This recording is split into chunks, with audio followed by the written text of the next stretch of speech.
세월 속에서도 이 사람이 계속 발전해 왔구나 그런 느낌 받아서 기분이 좋았어요. 저는 그런 사람 보면 좋거든요. 몇 가지 제가 궁금한 게 있어가지고 우선 사실상 탄핵 심판 거의 끝났는데 탄핵 소추 그러니까 계엄 선포되고 탄핵 소추 통과되고 헌재에서 탄핵 심판 진행되고 이 과정 전체에서 이재명 대표 또 민주당의 활약 어떻게 보십니까? 평가하십니까?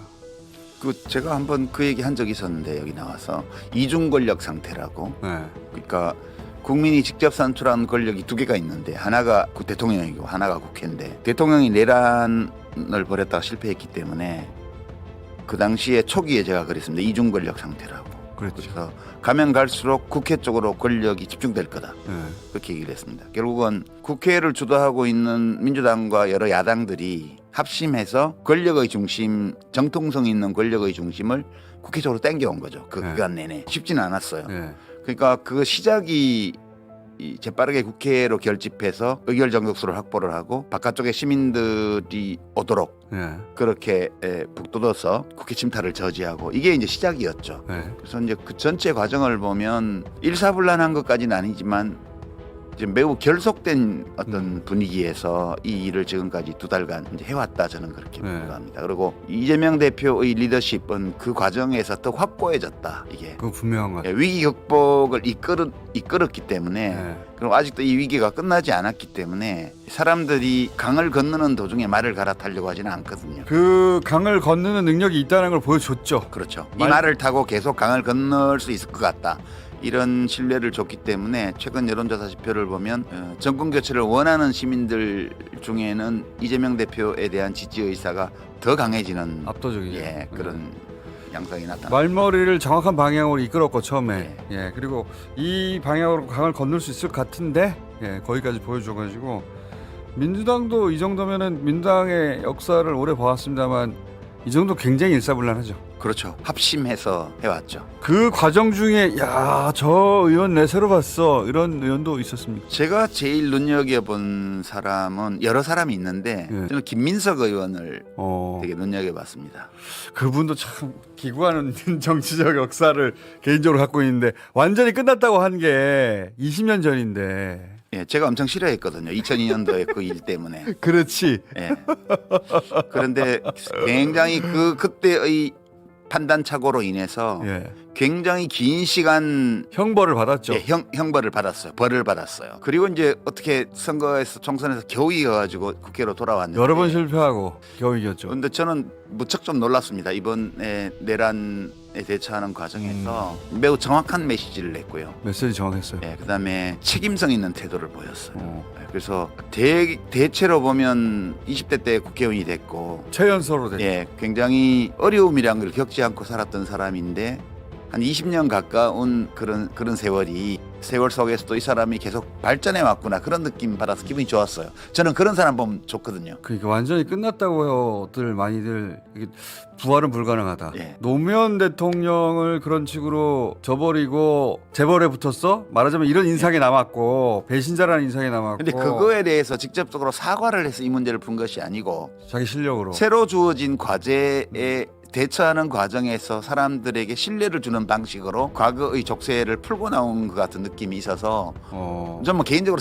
잘 알지만 그렇게 뭐 정적으로 가깝거나 친밀하거나 그랬던 같은 세대잖아요. 분이 아니죠. 같은 세대잖아요. 같은 제가 이제 좀 몇 년 더 늙었는데 그런 걸 보는 거는 드문 일입니다. 드문 일이기 때문에 더 기분이 좀 유쾌하죠. 망가지는 사람도 많잖아요. 그렇지. 대부분 망가지는 사람들. 나이 먹어갈수록 망가지는 사람들이 대부분인데 사과를 안 한 건 아니었지만 아무도 기다려 듣지는 않았죠. 그렇죠.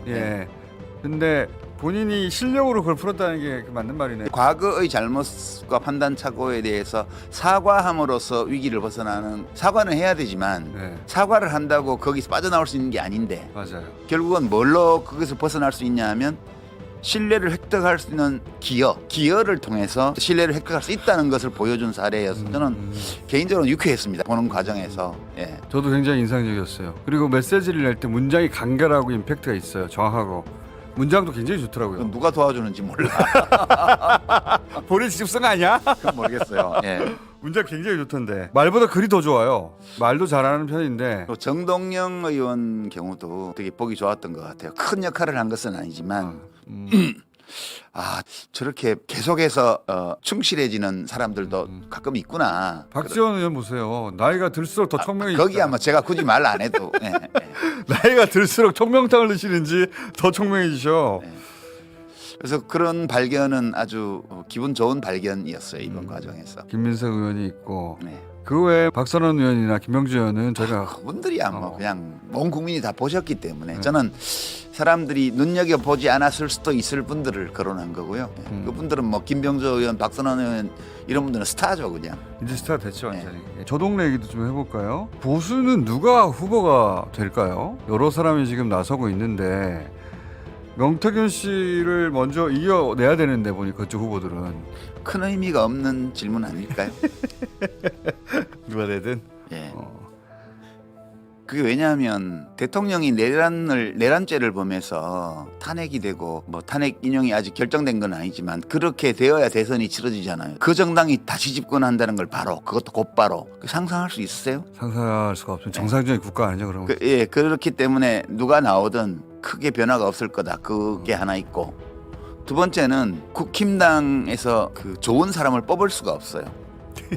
득표력이 있고 국민에게 어떤 다가설 수 있는 후보를 뽑는 게 불가능한 정당이 되어버렸어요. 그 당원들이 너무 많이 나갔고 그리고 가짜 뉴스나 이런 것들 때문에 이상하게 결속이 돼가지고 그 당원 자체, 당원과 핵심 지지층 자체가 비이성적인 어떤 아주 극도로 우매한 집단이 돼버렸어요. 그거가 완전히 됐죠. 예, 그래서 누구도 거기서 어느 정도의 합리적 대화가 가능한 그런 정치인이 거기서 후보되는 것은 거의 불가능해진 거 아니냐. 그러니까 보수 목소리, 그러니까 합리적인 보수 목소리가 있을 텐데 그런 목소리를 낼 수 없는 환경이 돼버렸죠 지금 분위기가. 그래서 그 보수가 공백 상태가 되고 극우로 가버렸어요. 뭉쳐가지고 한 25% 내외 정도 되는 핵심 지지층이 다 극우가 돼버렸어요. 그걸 또 그 국민의힘 지도부 이끌고 있고 예. 앞에서 그러다 보니 김문수 1위 하고 있고. 그래서 진짜 보수라고 말할 수 있는 그 스펙트럼이 무조공산이 돼버린 그런 형국이에요. 이재명 대표가 그러면 이번 대선에서 주의할 점이나 또는 포커스를 줘야 될 점은 뭐라고 보십니까? 뭐 그거는 본인이 잘 알아서 하겠죠. 네. 그 말도 맞는 말이고. 다만 이제 지금 중도 보수 정당 이 얘기 때문에 약간 네. 시끄러운 것 같은데 저는 이걸 어떻게 해석하냐면 아주 고전적인 게임 모델 중에 원 디멘저널 포지셔닝 게임이라는 게 있습니다. 원 디멘저널 포지셔닝 게임. 그러니까 긴 골목이 있어요. 거기 100가구가 살아요. 편의점이 하나 있으면 독점이죠. 네. 편의점이 2개 있으면 어떻겠어요? 경쟁이 되잖아요. 네. 우리나라는 편의점 2개 있는 골목 비슷해요. 그 오른쪽에 편의점이 국힘, 왼쪽에 있는 편의점이 민주당. 옛날에는 더 왼쪽에 편의점이 제법 큰 게 하나 있었어. 민주노동당.